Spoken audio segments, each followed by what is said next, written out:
News, सच जरूरी है। नमस्कार दर्शकों, ये है एमएनएस न्यूज नेटवर्क और आप देख रहे हैं एमएनएस न्यूज टीवी। मैं हूं आपके साथ प्राची। तो आइए देखते हैं आज की कुछ खास खबरें। एक नजर डालते हैं आज की हेडलाइंस की ओर। गडकरी जी ने कहा है कि आंदोलन सिर्फ मंदिर के लिए नहीं था, बल्कि न्याय और संस्कृति को वापस पाने के लिए भी था।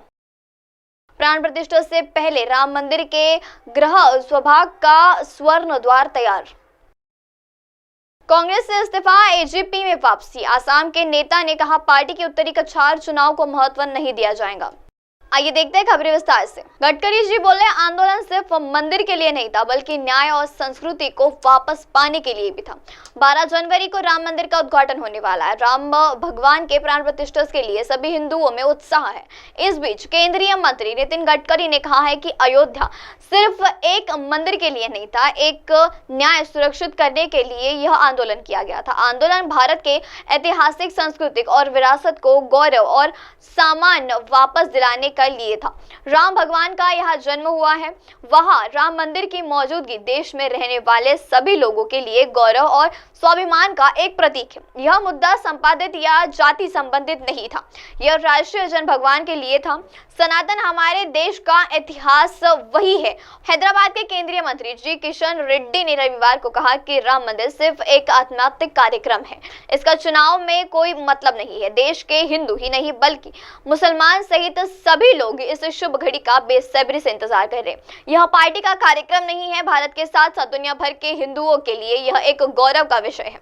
राम मंदिर 550 वर्ष के संघर्ष का परिणाम है। राम मंदिर के लिए अगिनत लोगों के युद्ध लड़ा, कई लोग इस राम मंदिर को पाने के लिए शहीद भी हुए। यह जन आस्था का विषय है, इसे राजनीति से ना जोड़े। आइए बढ़ते हैं अगली खबर की ओर। प्राण प्रतिष्ठा से पहले राम मंदिर के गृह सभा का द्वार हुआ तैयार।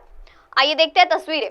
12 जनवरी को प्राण प्रतिष्ठा कार्यक्रम होना। इस दिन लगभग 100 स्थान पर पूजन, सांस्कृतिक कार्यक्रम और लोगों का मिलना मिलाना होगा, जिसको श्री राम जन्मभूमि तीर्थ क्षेत्र ट्रस्ट से आमंत्रित किया गया है। 22 जनवरी के बाद बड़ी संख्या में आने वाले श्रद्धालु इन सभी कार्यक्रमों में उपस्थित होंगे। प्राण प्रतिष्ठा कार्यक्रम से पहले 15 जनवरी से सांस्कृतिक कार्यक्रम शुरू हो जाएंगे, जो अगले 70 दिनों तक लगातार चलेंगे। प्राण प्रतिष्ठा के दिन 22 जनवरी को प्रधानमंत्री नरेंद्र मोदी जी यजमान के रूप में अयोध्या में उपस्थित होंगे। उस दिन 100 से अधिक स्थानों पर लोग नेतृत्व और सांस्कृतिक कार्यक्रम होते हुए दिखाई देंगे। प्राण प्रतिष्ठा के दिन यानी 22 जनवरी को वही लोग दर्शन कर पाएंगे जो राम मंदिर ट्रस्ट की तरफ से आमंत्रित किए गए हैं। यहाँ लोग ग्रीन कॉरिडोर से होते हुए सीधे श्री राम जन्मभूमि मंदिर तक पहुंचेंगे, लेकिन 23 जनवरी से श्री राम जन्मभूमि मंदिर में दर्शन की अवधि बढ़ दी जाएंगी। बाहर से आने वाले श्रद्धालुओं के लिए पार्किंग की व्यवस्था व रहने खाने पीने की सभी व्यवस्था ट्रस्ट की तरफ से की जाएंगी। आइए बढ़ते अगली खबर की ओर। कांग्रेस से इस्तीफा, एजीपी में वापसी। आसाम के नेता ने कहा पार्टी के उत्तरी कछार चुनाव को महत्व नहीं दिया जाएगा। असम इकाई के पूर्व महासचिव अपूर्ण भट्टाचार्य ने कहा है कि 13वें नॉर्थ कछार हिल्स ऑटोमेटिक कन्वर्सेशन चुनाव में कांग्रेस के शून्य रहने के बावजूद कारण को इस अहंकार का नाम दिया गया। दिशानी नेतृत्व और आपत्तिजनक व्यवहार में शामिल होने की वजह से उन्हें अहंकार की परिस्थिति का सामना करना पड़ा। राज्य और केंद्रीय नेताओं के अहंकार की ओर इशारा करते हुए भट्टाचार्य ने कहा है कि पार्टी कभी भी सत्ता में वापसी का रास्ता नहीं खोज पाएंगी। इस वजह से आए दिन उनके बीच लड़ाइयां चलती रहती है। उन्होंने कहा है कि कांग्रेस में शामिल होने के बाद से मैंने देखा है कि वे वास्तविक को नहीं समझ रहे हैं।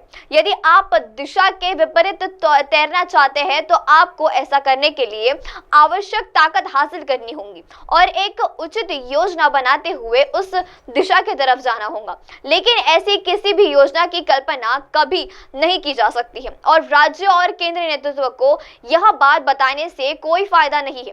दरअसल वे सुनने को तैयार ही नहीं थे कि जिस भूमि पर वह पले बड़े, यहाँ पैदा हुए, उन्होंने अपना बचपन से लेकर यहाँ तक का सफर तय किया। लेकिन इस बावजूद आला कमान को लगाते हुए है कि सब कुछ इस तरह से होता है। उन्होंने राज्य के माहौल या जनसंख्या के बारे में कोई जानकारी नहीं दी। अब आप हमारे न्यूज चैनल को अपने मोबाइल ऐप पर भी देख सकते हैं। अपने मोबाइल ऐप पर देखने के लिए प्ले स्टोर से एमएनएस न्यूज टीवी आप डाउनलोड करें।